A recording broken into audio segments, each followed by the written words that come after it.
Welcome. Let's chat about 28 questions that you need to stop to ask yourself about your current job. Your job is not your career given, but your job is a significant and current slice of your career. So it's a significant aspect of it. It's great for some people who have been able to diversify their career portfolio. But for those who have not been able to do that, I am for you doing consistent check and reflection of where you are on your job, how you feel, how your job is currently serving you, and how that translates into you having a fantastic career. So, join me as I walk you through a couple of questions that you need to stop to ask yourself. Just this week alone, I have received a lot of emails from people, from different people saying, "Oh, I quit my job because it's toxic. There is an issue with my job. I don't like the people that I work for. I didn't realize on time. And then I just had to quit without a plan B." And there are some people saying they've just been terminated, right? And they don't know what to do. Just this week alone, I've received several of those sort of emails. And that is what is prompting me to do this particular video. So a couple of questions you should do reflection on your career. I would not say every day, but I would say to you at least on a quarterly basis, try to do a reflection to say, okay, my career, my job, is it serving me? Is it serving my purpose? Am I enjoying it? Am I enjoying my job? What can I do differently? Who can I bring on board to help me navigate this situation that I am going through in my career right now? It may be stormy, it may be good. I am even for, if you are enjoying your career right now, everything seems okay, you're fantastic when it comes to like your performance rating, nobody has an issue with you, you don't have an issue with someone. This is the best time for you to do that reflection, other than you're already in a storm, and that's when you're rushing to do this reflection. So I'm just going to give this away to you for you to think about. Okay, question number one is this: when I talk, does it feel like anyone is listening to me? Look, you can be in an organization where you'll be saying a lot of things, you will be trying to add value to processes, you'll be trying to bring on board your own knowledge, experience, skills, exposure, and trying to fit that in to solve a problem, and no one is listening to you. Or it could be a situation where you are complaining about something and no one just cares. No one cares about you, cares about your thoughts. And it may come quite direct, and it may be, say, look, this is how we do things here. We don't want you coming in to do something different.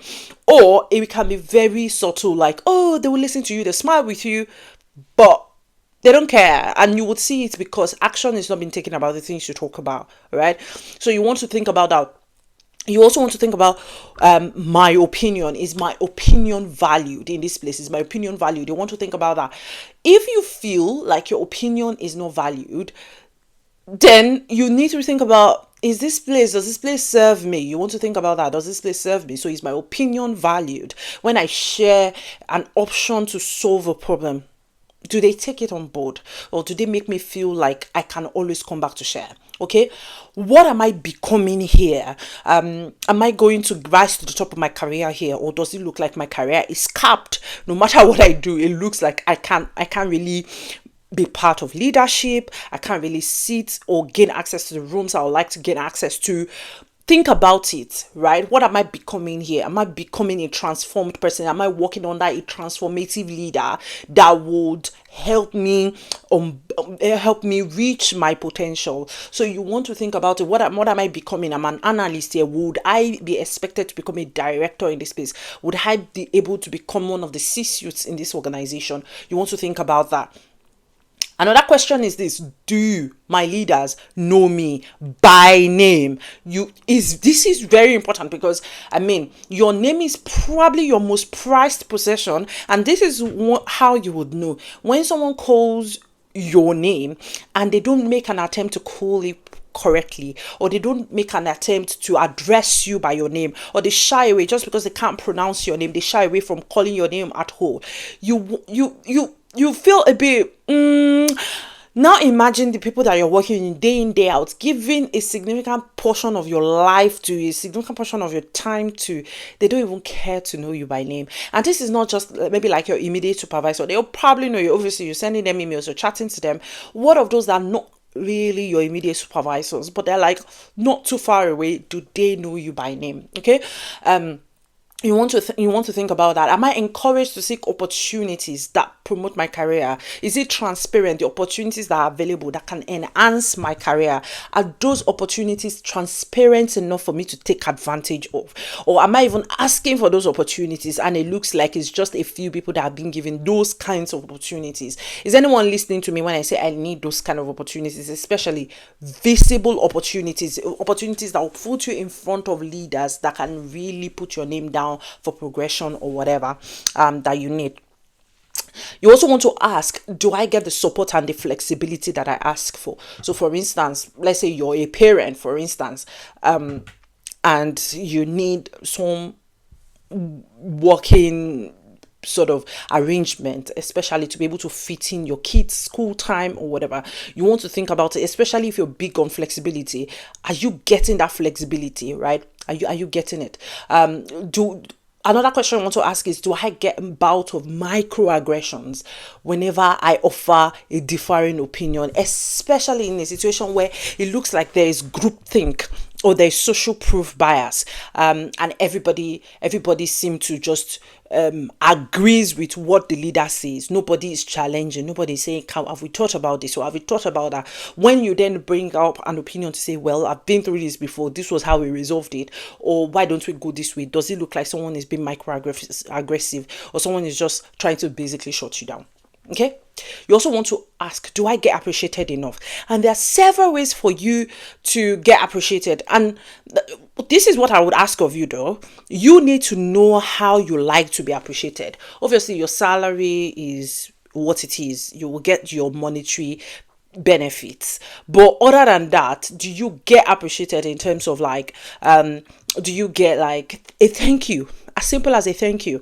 Do you get like, oh, because you were able to do this aspect of the project very well, I think that if you then get on top of this other project, you'll be fantastic at it. Do you get those kind of appreciation? Do you feel like even a thank you is enough at sometimes for someone to say, oh, they're seeing you, they see that you go the extra mile, they see that you're on top of things, right? And they're saying that thank you to you. Okay. Is anyone talking to me about my career progression? Now, this is so important. If you're in an organization where nobody is talking to you about how you progress, what you at what point do you move from a particular level to another level, even when you then raise it, people are shutting you down, then you need to reflect on that pretty much and sort of start going to the table to re-strategize and see what you need to do. So is anybody talking to you about your career progression, or is it transparent how people progress in that particular organization? Okay. You also want to ask, do I like the career journey of my leaders? Look, this is very important. The people who have gone 15 years ahead of you, 25 years ahead of you, you can see them. You can see the kind of life they're living. Do you like it? Because if you do not like the kind of life they're living, then why are you there? Why are you trying to go through the same journey that they've been through? So it's just a rule of thumb. If you don't like the kind of lives your leaders are living, like how hard they work, how they're there every time, you don't just envy them, or you don't, I mean, there has to be a level of affectionate envy, like, oh, I really want to be like this person, and you're so passionate about it, for you to really want to remain in that organization. So if it looks like your leaders don't have any form of life balance, any form of flexibility, it doesn't look like they go on their holidays, it doesn't look like they look happy. Do they even look happy? If it looks like they are not happy, or your leaders are the ones even talking in the office about resigning, that like they do, like there is no iota of taking pride in the work that they do, then you need to check that. Okay. Another question is, am I going to be happy in the long run if I remain here? So if you remain in this organization, are you going to be happy? You need to know. Again, if you look at the lives of your leaders, you probably know from that And you also want to know as well from how you're being treated, how your time is being treated, how your opinions are being treated. Okay, so are you going to be happy in the long run if you remain in that organization? Are you given, so you want to also ask, are you given opportunities to handle complex tasks and projects?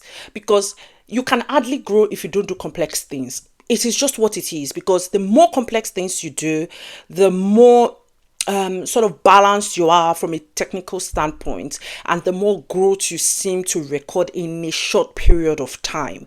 That is why even you should not be running away from things that you have not done before. If you've done something over and over and over before, you should be weary. You should not want to do it. You should find someone to teach to do it while you pick up more significant and strategic things to do.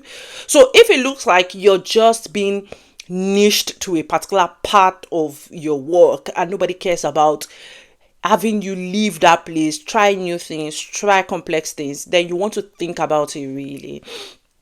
Another question is anyone available or invested in teaching me? So if you have a problem, every time you have a problem, you need to go and find the answers every single time. And there is no one to say, oh, come, by the way, I have an opinion. Let me share with you and let me share how I did it. Or someone sharing their screen and showing you how to do things. Then you may want to sort of think about it, right? Do I get the right amount of direction on a daily, weekly, or monthly basis? You want to think about that. Do I get the right amount of direction? And that is, you don't just want to go to town. You don't just want to be doing things like no one seems to care about you. No one seems to tell you, oh, today this is our plan, tomorrow this is our plan, or next week this is our plan. You want to think about that. You want someone to be there to give you direction so that you can be playing towards the long-term goals of your organization, and you want to be strategically placed to solve very important problems. Okay. Another question is this, and this one is for you. Do I know what I am doing here? It looks very generic, but it's the fact. What are you doing there on that job? What are you doing? What exactly are you doing on that job? Do you know the work that you're doing? Do you know who it serves? Do you know whose problem you're solving? Do you know why that problem needs to be solved in this first place? Do you know what impact your job has on the society at large and on people and and on general courses? Do you understand what you're doing? What am I doing here? You want to answer that question. Will my experience in this place help me land bigger and better opportunities? Now, this one is strategic because the work you're doing now, if anything happens, for instance, will you be competitive if you go back to the job market? If anything happens, you need to know, like, are you with an organization that is highly reputable, such that if you go out of that place, people can say, oh, if you have been in this organization, then yeah, you should be a great fit for us as well. Like, yes, as in legit like that. Or are you getting experiences? Even if you are in a reputable organization, the kind of experiences you're getting in that organization also matters, because your experience is what will make you competitive in the marketplace. So you want to know that the experience that you're getting, the exposure, the knowledge that you're getting on a daily basis keeps you competitive, such that if you want to look for bigger opportunities, better opportunities, it is easier. Okay. Another question is, can I cultivate a large, meaningful professional network here? This is two-sided. An organization can be very, very, very small, and even within that small organization, you do not have any opportunity to network with people outside of the organization as a result of the work that you're doing. That's a problem. Problem number 2 is some people will be in a very large organization. Still, they will not opt in. They will make friends. Even when they make friends, they don't keep it up. They don't check in on people. They, like, very large organization, nobody knows them. They don't know anybody. This is for you. Your organization, no matter how small or how large it is, you must think professional network. Because that network is going to come to your aid when you need them. And you also should put yourself in a position where you can help others as well. So don't be in an organization where nobody knows you, don't know anybody, you're just there. That's not going to work for you in the long run. Okay. Is integrity valued here? Any organization that is not built on integrity is sure to fail, because people can see it.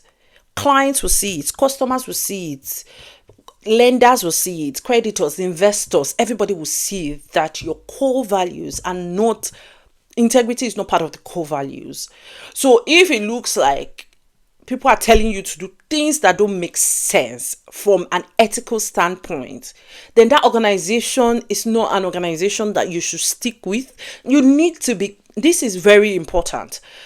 Integrity is not negotiable. If people are telling you to do things that are not right, you should be able to escalate that. And if you see that it is a corporate culture in that place for people to get away with not doing the right things, then that is not a place you may want to stay in. Okay? And that question is this: am I allowed to do other things that interest me outside of work without victimization? Again, I am pro career diversification. So it means that you shouldn't just look at your career as, oh, it's just my job. If all of your career is just your job, something may not be right. So you should be able to pursue things that interest you. And it is not necessarily something that pays you money. It is not, as long as it brings you some form of joy and happiness, something you are so happy to wake up to. That is part of chasing a career of impact. So if you're having to do that, but you're having to hide around because you don't know that you will not be victimized against, then you need to think about it. You should be able to pursue the things you love while working for an organization. Another question is, does this place encourage me to have a career portfolio? Same thing like I've said before. Are you able to, if you are very business minded, am I able to chase the kind of business that I want, or whatever it is? Am I able to create a business, build a brand, or whatever it is outside of my 9 to 5? You want to check that. And that question is, do I have a fair chance at getting to the top in this organization?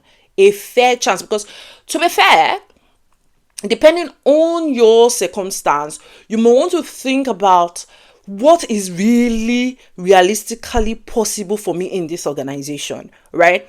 And depending on the organizations, there are some organizations that they prep their leaders. In fact, there's hardly any organization that does not prep their leaders, because they would have seen a full. So for instance, if an organization is for transformational leadership, is for integrity, is for maybe, teamwork, whatever, they would start seeing people who are demonstrating those attributes, and they will consider those people to be their kind of professionals, right?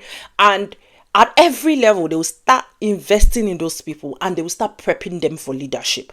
The question is, are you one of those people that have been identified to embody those things and have a fair chance at reaching the top? So you want to think about that. Another thing is, am I encouraged to bring all of myself to work?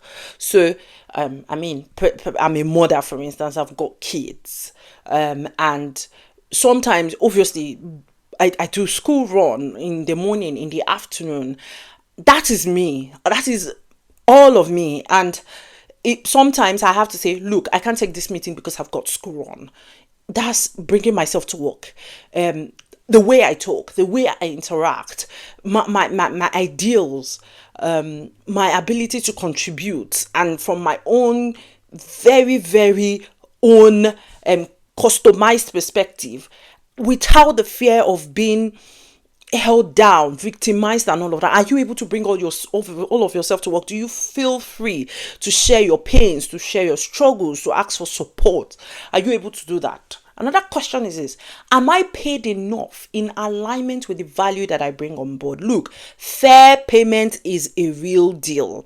You need to be getting paid for the value you bring on board. So if it looks like someone is just saying, oh, just work for us, we are doing a lot for you, we won't be able to pay you so much, but just work for us. If by the fact that you're working for us, you will get more opportunities. I don't think that is right. I think if you're giving your time to an organization, I think you should get paid for it. So if you feel like the values you're bringing on board is not in alignment really with what you're being paid, then you need to think about it. Okay. Another question is, do my leaders include me in decision making, or they just tell it to me? Very important. If you are in an organization where even on a small team, decisions are being made and they are just telling you, there is no, oh, what do you think? Or this is what we want to do. This is where we want to land. This is how we think we should go about it. But what do you think? Just to sort of start training your own decision making muscles as well, to contribute to important and significant conversations. So you want to be, part of that conversation. But if it looks like you're being sidelined, nobody's really looking at you, nobody really wants to hear what you have to say, work is just being delegated to you and being given to you, then you want to really think about that. Okay. Another question is, are the best minds, fantastic workers, staying behind, or are they leaving? If you see people leaving in droves, especially very brilliant people, that is a huge signal to you for you to do whatever you like with it. But it's a signal. If the best minds, the best brains are leaving your organization, quality is leaving your organization, progress is leaving your organization, creativity and innovation is leaving your organization. So what's left, right? So you want to really have a think about that. Is this organization thriving, especially in uncertain economic climate? So they are telling you, oh, there is not so much money, or there is money enough to pay salaries, but don't worry, we'll be fine. There are all those talks around, and it looks like it's not just like a seasonal conversation, maybe just because the economy is in recession. It looks like it is almost always a conversation that is being brought up, like the organization is not doing well, or compared to its competitors, your organization is probably number 10 out of 11 of them. Look, that is something you need to think about, right? Because you cannot grow beyond the growth that an organization has as potential. You cannot grow beyond the organization because your growth is capped at the organization's growth. That's a fact. So you want to think about that, really. Another one you want to think about is there a possibility of an abrupt shutdown of this organization?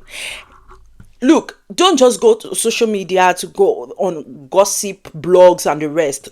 Read stories about your organization, because especially if you're in a big organization, there will almost always be stories online about your organization. Are they saying, oh, they detected a fraud? Are they saying your MD is being sacked? Are they saying, oh, there is a retirement program going on in your organization? Or are they saying they're letting people go? I mean, you need to know. You need to know. You need to be on top of things. So, because you need to know if a storm is coming, so that you can basically protect yourself and know when to stay or when to pack your bags and leave. Okay. And I think the last one is, do I feel like my well-being is being prioritized above work deadlines? You want to think about that, really. Is my well-being being prioritized above work deadlines? Or people are just about deadlines, and you're complaining about you needing to balance things at home and all of that. Nobody just seems to care. So you want to think about that as well. So look, it doesn't matter how many of these questions is yes or no. The answer lies with you. Just in case you were thinking of doing a reflection on your career and you don't really know how to go about it, these are questions that you should probably write down and give answers to them.